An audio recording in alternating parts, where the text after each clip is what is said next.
Welcome to the first module of the LPS Educator Academy. These modules are self-paced and designed to support you as we begin the 2020-2021 school year and as we navigate the uncertainty and frequent changes we expect to face together. We encourage you to remember your support system, your PLC team, digital mentors, instructional coaches, and the Innovation, Equity, and Learning team, or as you remember them, the Instructional Technology and Learning Services team, are available to support you. Together, we can make this a successful relaunch. This module will cover how and why LPS is moving forward with a common Google Classroom structure. And this module will also provide support as you create this structure. At the end of spring 2020, of our emergency distance learning experience, LPS surveyed our stakeholder groups. The community feedback was mixed, with successes and struggles. Some of the common themes were 45% of 3,335 parents indicated they need moderate to intense support and training to help their students learn at home. Qualitative feedback showed that the high variance of classroom tools and platforms was frustrating and confusing for families and students. Families with children in multiple LPS classes or schools indicated a strong need for consistency between those classes and schools. We also found that bilingual families and their supporting educators struggled to translate and navigate our various digital classroom tools. Pre-COVID-19, we used many platforms with students. During COVID-19, LPS tightened the platform to Google Classroom, while educators still used many classroom formats. We heard from our LPS families. They needed more consistency for their students to be successful.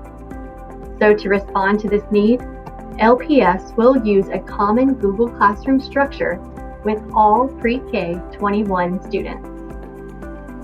As we know, LPS serves students and families of all different ages, backgrounds, and needs. We believe all LPS students should have access to clear and consistent learning experiences, regardless of the school they attend or the educators they have. To provide clear and consistent instruction that meets the needs of LPS families and students, all P21 licensed educators will create, maintain, and/or support a Google Classroom that follows the district common structure for each class they lead or contribute to during in-person learning. Tight district expectations. All Google Classrooms will follow the district common structure. All students are enrolled and using Classroom as soon as possible, fall 2020. Educators determine frequency of usage necessary to successfully toggle to distance learning. This means that you will determine when Google Classroom will be used for classroom instruction during in-person learning, knowing that Google Classroom will be the district-wide daily instructional tool if we toggle to distance learning. The remaining portion of this module will address creating the district common structure for Google Classroom. The common structure includes three main topics: return with feedback, resources, and week of. We are using common topics in response to community feedback. The benefit to the system is consistency for all LPS families and students. Now let's create a Google Classroom together. Pause your video and navigate to Google Classroom and create a new classroom, as you did in spring 2020. If you have already created Google Classrooms for the 2021 school year, you can adapt your classrooms to fit this common structure. If you need help creating a Google Classroom, please refer to the Google Classroom 101 document included in the Google Classroom module. Welcome back. Navigate to the Classwork tab in your Google Classroom. Now we will create the first of our three topics, resources. The resources topic should be used for materials that students and their families will frequently access during your course. Required materials include office hours, grading or syllabus, and Meet link. Now I will show you how to add the resources topic. Make sure you're in the Classwork tab. Click on Create, choose Topic. For the topic title, you will put Resources. Remember to include the Spanish translation. Then click Add. Now I have a topic called Resources, and I need to add the required materials underneath. Click on Create, choose Material. The first required material is office hours. I'm putting that as the title, and then in the description, I would include my office hours. On the right side, under Topic, I'm going to choose Resources. That way, office hours will automatically file under the Resources topic for me. Now click Post. You will repeat this process for the other two required resources, which are Grading and Syllabus and Meet link. After that, feel free to add any additional materials your students might need. Please pause this video to create your resources topic and to add required resource materials. If you need more help creating resources, please refer to the Google Classroom 101 document in the Google Classroom module. Next, we will add our week of topic. Remember to add the Spanish translation. This topic, week of, includes the following materials: learning objective and assessments. Now I will show you a sample. In this sample, imagine this section as your classroom whiteboard, where you might write the objective and assessments for your students. Keep it simple. Here's the learning objectives material. This is your focus of what students should be able to do that week. This helps students and their families know where they're going. You can see that this is just text. Identify the main idea. Next is assessments. This is when and what graded assignments are included for the week. The assessment material does not represent all of the ways teachers collect data to inform their instruction, but does support families with which assessments have points or are graded. The example here indicates the day and assessment. Thursday, August 27th. Identify the main idea in a variety of text samples. Notice the verb identify in assessment matches the learning objective verb identify. Pause this video to add your week of topic, add your learning objective material and objective, add your assessment material and assessments, and remember, there is a help document in the Google Classroom 101 module. Let's look at how to add activities for the week. Here you see a weekly plan, Monday through Friday, with the date next to it. If you are in a blended model, this section might look something like this. Here you see a Monday in-person Group A and a Monday distance learning.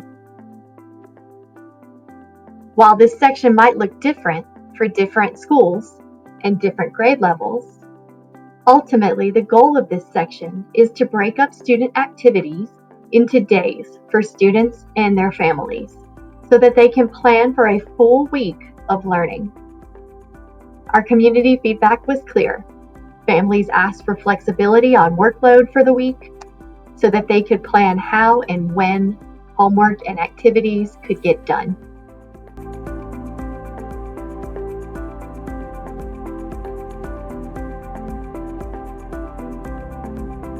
Here is an example of one of my first week topics. So the first week was the week of April 1st through April 3rd. So students knew they were only looking at this week.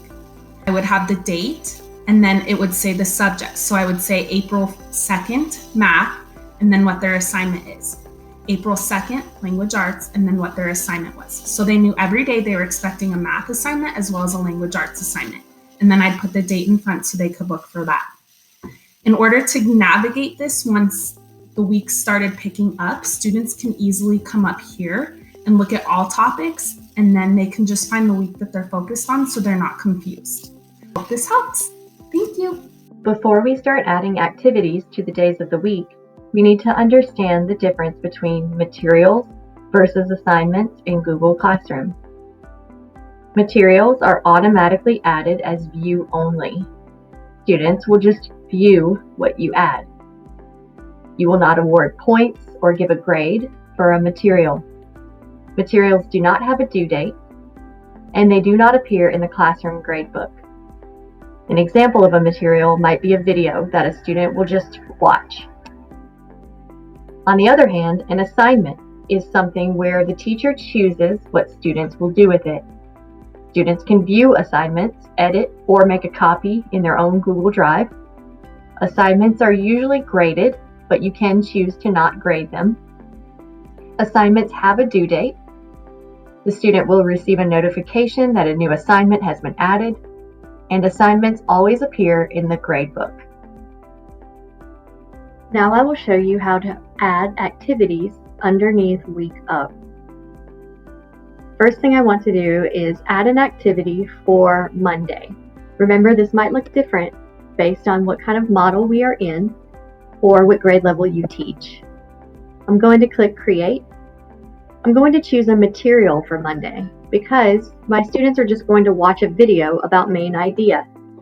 I'm not going to take a grade or provide feedback. They are simply going to watch. So all I need is a material. So I'm going to put Monday, so students know that this is something I would love to have done on Monday, and they can choose to do it some other time, depending on their need. And I'm going to put the date. And maybe I will put the topic. Main idea video. Here I can put the directions. I can click Add Google Drive and choose Google Drive because it's already there. I have this video ready. And then over on the right under Topic, I'm going to choose week of 8/24. And here I can go ahead and post this so all of my students get it immediately.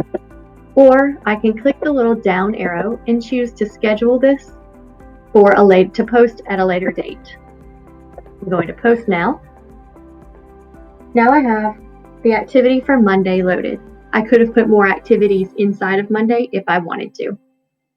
The next activity we're going to add is something that students are going to do on Tuesday. So I'm going to click Create. This time I'm going to choose an assignment. I'm going to have my students interact with a Google Doc, and I want to get the answers from them. I might assign a grade to this, or I might provide feedback. So for this, I'm going to put Tuesday, 8/25, and put the topic. You're going to be highlighting the main idea to identify it. In my instructions, I can put step-by-step instructions on what to do. I'm going to add, using the paperclip, a Google Doc that I've already created in my drive. Here is the main idea activity that students will highlight the main idea in. Right here, I need to make a decision. Will my students just view this file? Will they edit the file? That means every student would edit the same file. Or do I want each student to have a copy of this main idea file that they can highlight on? That's the right choice for this activity, so my students will make a copy. I will see each individual student's highlighting work. On the right side, I can choose what points are awarded, or if it's ungraded, I can choose a due date that I want this assignment turned in. And I can also make sure I file it under week of 8/24. If I wanted to grade this assignment with a rubric, I would choose it and create it here. I can either click Assign to immediately send it to my students, or I can schedule this assignment to post on Monday at 8 o'clock in the morning on the 24th. So I'm going to Assign. Now I have a video for students to watch and a Google Doc activity for them to highlight the main idea. Continue this for the rest of the week. Pause the video to add your daily materials and/or assignments. Remember, if you need help, refer to the Google Classroom 101 document included in this module. Welcome back. We will now add the last common topic, returned with feedback. As educators, we know the power of feedback. Robert Marzano identified meaningful feedback as targeted, specific, and timely. This topic addresses the value of feedback and creates a common way students can easily find the files where their teachers provided them feedback. This creates a feedback loop where students are engaged to reflect on, improve, and edit their work again. Now let's see how the Returned with Feedback topic works in Google Classroom. First, you will notice that this topic shows up at the bottom. Drag it to the top for easier student access. This topic is not viewable by students unless an assignment is under it.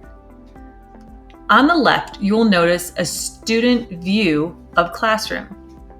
Even if I refresh the screen, students still do not see the Returned with Feedback topic because there are no assignments under it. Returned with Feedback clearly identifies which assignments had feedback and need attention. They are not lost in past weeks that would require a student to look for them. You'll notice on Friday, the student task is to look at the feedback from Thursday. As a teacher, I would drag the assignment on Thursday up to student feedback. Once my teacher feedback is in there, as a student, if I refreshed, I would then now see this topic, and it is clear to me which assignment has feedback from me to look at and to work with. Once the assignment loop is complete, drag the file back to the week it came from. Now students will no longer see the Returned with Feedback topic. Pause this video to add your Returned with Feedback topic and practice moving an assignment to Return with Feedback. Please refer to the Google Classroom 101 document included in the Google Classroom module for additional support.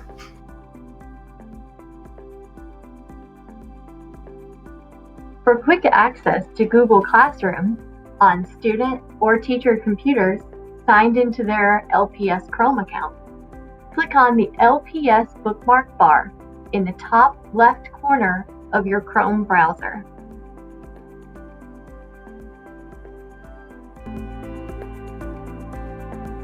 Hi everyone, this is Mary Kay and this is how I use Google Jamboard. I will use it this semester because it's kind of like having a shared whiteboard even when everyone's working from home. It also works really well with Google Classroom. To share a Jamboard with your class, open Google Classroom, click on Classwork, Create, Assignment. I'm going to add my title, Add, Google Drive. Here's where you're going to find your Jamboards. They are automatically stored in your Google Drive. Insert the assignment you want to assign, and before you actually assign it to students, be aware if you want all students to edit the file at the same time, click on Students Can Edit File. If you want to be the only one with editing rights, keep the setting to Students Can View File and Assign. On my screen is the Jamboard I will share with my students through Google Classroom, so everyone will be looking at the same document at the same time. Now, I can do one of two things. I can mark it up as I explain the problems to students, and they're going to watch what I write in real time. Or I can call on a student to mark it up from their computer at home, and we can watch in real time as he or she explains the answer. This video, Access for All in Google Classroom, will show you some ways to add accessibility features to Google tools that you will be using in Google Classroom. The accessibility features in this tutorial are ones readily available within Google that do not require an additional add-on or extension. Why does accessibility matter? When used effectively, Technology can greatly contribute to creating equity in schools. It removes barriers to learning materials, supports students where they are across varied learning contexts and needs, and gives educators more insight into the learning environments they're creating. So as you're designing learning experiences for your students, ask yourself these questions. How do I create lessons that all students can access and engage in? And what accessibility features could I use to improve access for all students in tools I already use in Google Classroom? Who benefits from planning and delivering lessons that take into account accessibility? The features I will demonstrate in this tutorial benefit students and their families with deaf or hard of hearing needs, students and families who have auditory processing or processing issues, students and families who have dyslexia or learning disabilities, and students and their families who are learning English. Essentially, accessibility features should be considered for any student who could benefit from multiple ways to receive and produce language. All students and families can be better supported with these tools. This tutorial will focus on two Google products, Google Docs and Google Slides. The first accessibility feature that students can use is voice typing. Students can use this tool to capture their rough draft and brainstorm ideas quickly. To use voice typing when you are in a Google Doc, begin by making sure that your microphone is on and that you aren't muted. Go to Tools, Voice Typing. Once you click on the microphone, it will turn red and it will type everything you say into your document. Make sure to speak clearly at a normal volume and pace. This can help students move from drafting to editing quicker and help students who have difficulty typing. It also gives students who are not yet fluent in English an opportunity to orally contribute ideas. When the student is finished typing, they will simply click on the microphone again.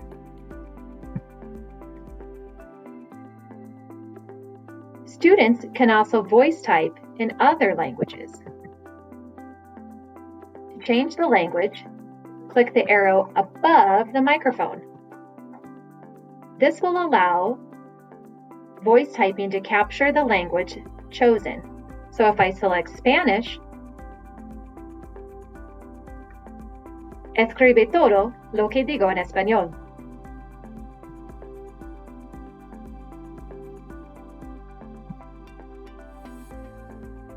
Voice typing is also available in Google Slides. Again, go to Tools, Voice Type Speaker Notes.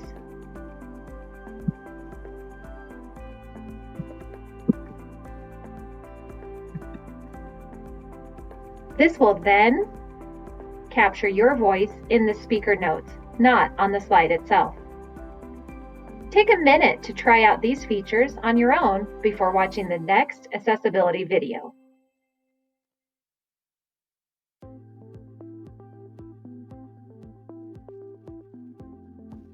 This video will cover accessibility features available in Google Docs and Google Slides.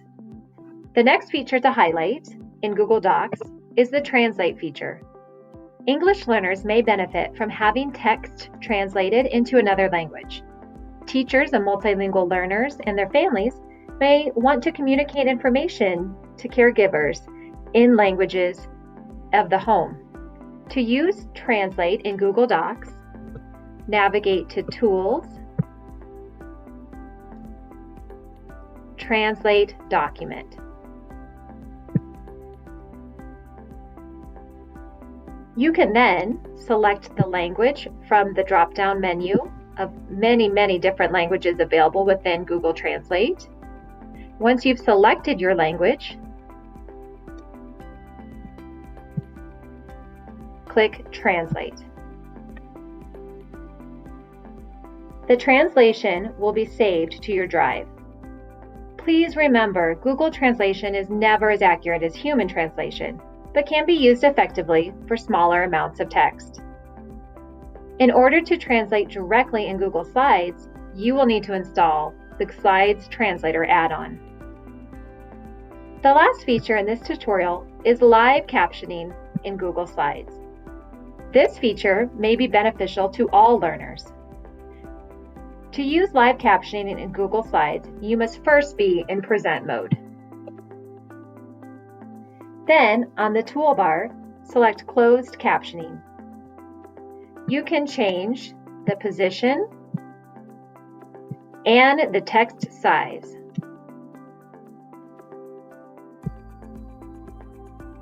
Live captions are beneficial for any student who needs two modalities for input, auditory and visual. Currently, live captions are only available in English. Slides does not save the text from your presentation anywhere. It's displayed locally on your computer.